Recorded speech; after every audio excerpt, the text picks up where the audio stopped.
casino wants you to believe this is how Las Vegas died. Frank, you need to kill him. He's still breathing. Still breathing. Leave him alone. Frankie. One violent man swinging too hard, dragging the city into the dirt. But in reality, the most iconic act of violence in the story, the deaths of Anthony and Michael Spilotro, was not proven to have happened the way the film shows it.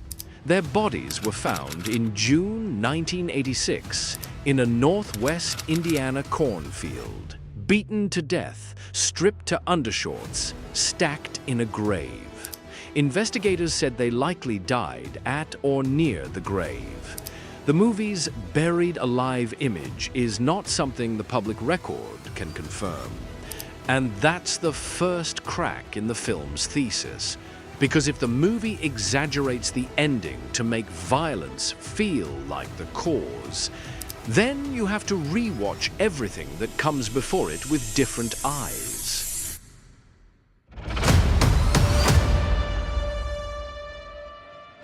In the film, Nicky Santoro is the disease. He spreads panic, he draws heat, he destroys the money. But in reality, Las Vegas didn't run on panic. It ran on systems.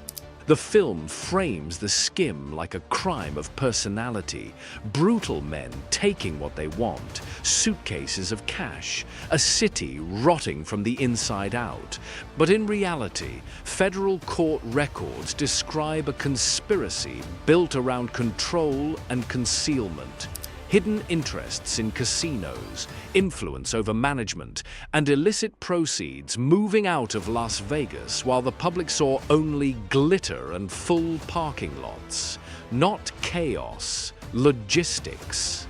The movie makes it feel like everything hinges on the street guy with the temper. But in reality, the pressure that mattered most didn't come from street fights.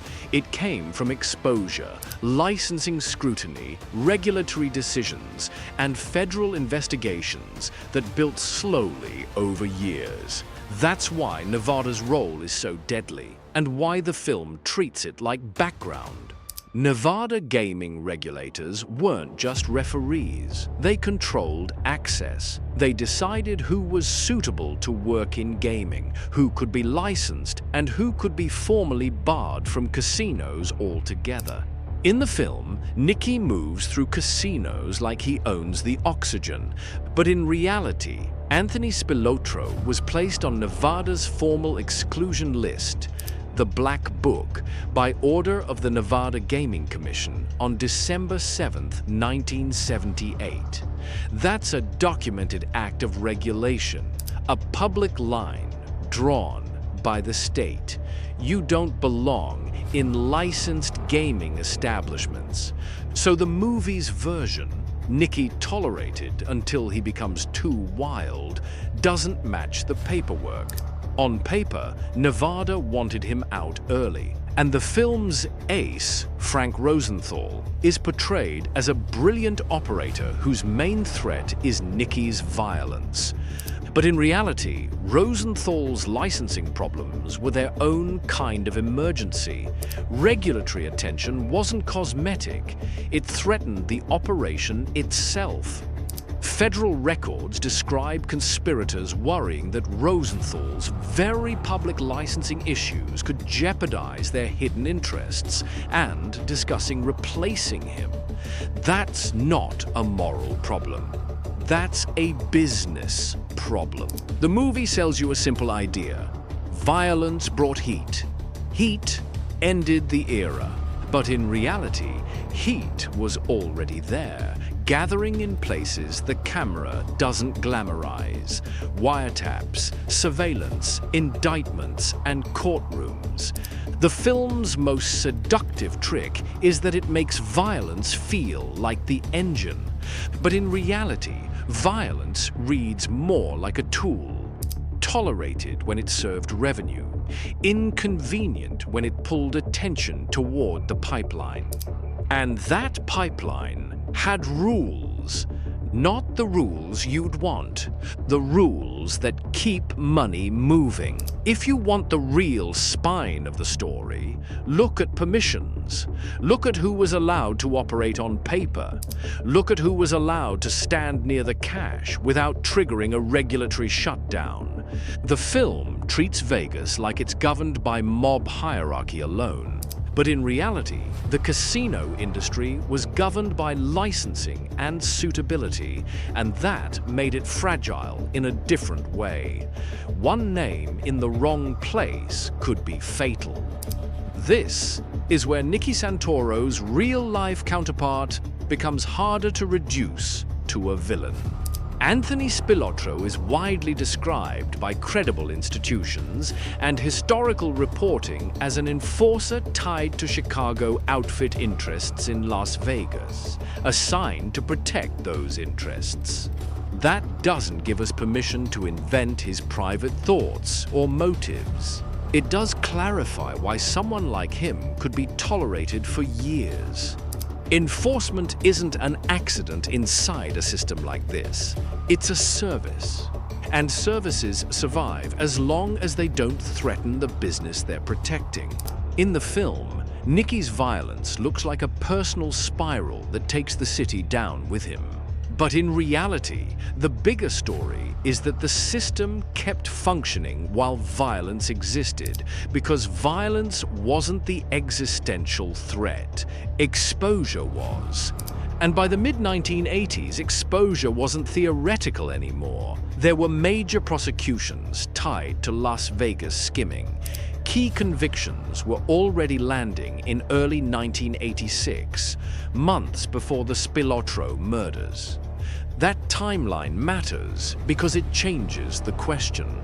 If the machine was already being hit by federal cases, then the ending isn't about a hothead finally getting what he deserves. It becomes something colder. Who becomes expendable when a system is cornered? The film tries to make the cornfield feel like the final consequence of Nicky's behavior. But in reality, the record leaves you with a narrower set of verified facts, and that's exactly what makes it haunting. June 14th, 1986. Anthony Spilotro and his brother Michael disappear, not in a blaze of public violence, not in a shootout, just gone. Contemporary reporting at the time noted Anthony Spilotro was facing federal charges, and investigators were searching for them as missing persons before any bodies were found. The film gives you certainty because certainty keeps the story moving. But in reality, the hours between disappearance and discovery are not publicly mapped in a way that can be proven beyond what investigators and later cases could establish. June 22nd, 1986. The bodies are found in northwest Indiana. A grave cut into a cornfield. Two men stacked one on top of the other. Undershorts. Severe blunt force injuries. Head, neck, chest. Described by a forensic pathologist. Investigators saying they likely died at or near the grave. That's the spine of what can be stated without inventing. Everything else, the exact luring method, who struck first, whether anyone was conscious in the dirt, is where the movie fills silence with cinema. And the silence is not empty.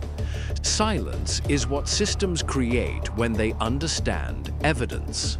The film's cornfield is staged like a signature. One clean message, one clean ending. But in reality, even the surrounding details arrived wrapped in careful language. Contemporary reporting noted the grave was near Morocco, Indiana. It also reported the grave was a few miles east of a farm that was said to have once been owned by Joseph Ayupa, reportedly, not proven in that reporting as a courtroom fact.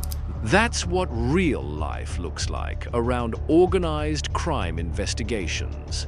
Verified facts, then careful qualifiers where certainty runs out.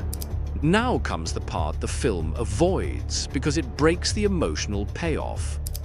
In Casino, the city moves on because the monsters are removed. But in reality, there were no immediate, stand-alone murder convictions in 1986 that neatly solved the Spilotro killings in the way people expect from TV. For years, the murders remained publicly unresolved in that conventional sense. No quick closure, no tidy sentence that matched the brutality of the grave. Later, the federal government pursued a broader case aimed at Chicago outfit leadership, Operation Family Secrets, using racketeering conspiracy. In 2007, a federal jury convicted multiple outfit figures in that case, and public accounts of the prosecution described the conspiracy as including murders, including the 1986 killings of Anthony and Michael Spilotro. That's important to say cleanly. The public didn't get immediate murder convictions in 1986, but later, federal racketeering convictions did connect senior figures to a conspiracy that included these killings. Not a neat Hollywood ending, a systems ending, slow, procedural, years late, and still leaving gaps. Because even when courts establish a conspiracy, the public still doesn't always get the private meeting on tape. The single order, the one sentence that explains why now. The film supplies that why with personality, Nicky got too violent. But in reality, the verifiable story points you toward a harsher logic. In a system under increasing regulatory and federal pressure, usefulness matters more than loyalty, and liability is a death sentence. So ask the question the movie doesn't want you to ask. If violence was the thing that destroyed Vegas, why was violence tolerated while the money was flowing? Why was an excluded man still central to the machine's functioning years after Nevada formally pushed him out of casinos? Why do federal records show fear, not of street brutality, but of licensing problems and public scrutiny? The film needs you to believe the city was fragile and that one violent man cracked it. But in reality, the city was transitioning under forces bigger than one enforcer. Regulators tightening, federal cases building, hidden control becoming harder to maintain. And when that kind of pressure mounts, systems don't confess. They adapt. They rebrand. They find cleaner hands. They find new owners, which is the final inversion, the one the film gestures at but still doesn't fully own. Anthony Spilotro didn't kill Las Vegas. The machine that used him didn't die with him. It survived the scandal. It survived the bodies. It survived the headlines. It survived him. The man disappears on June 14th, 1986. The system keeps moving. And the story blaming it all on Nicky, the story where one violent enforcer ruined an era, that story is convenient. It's simple. It's human, and it lets the real architecture fade into the dark. Because the truth is colder than the film Vegas didn't fall to a bat. Vegas evolved past the need to explain the bat. The system survived. The man didn't.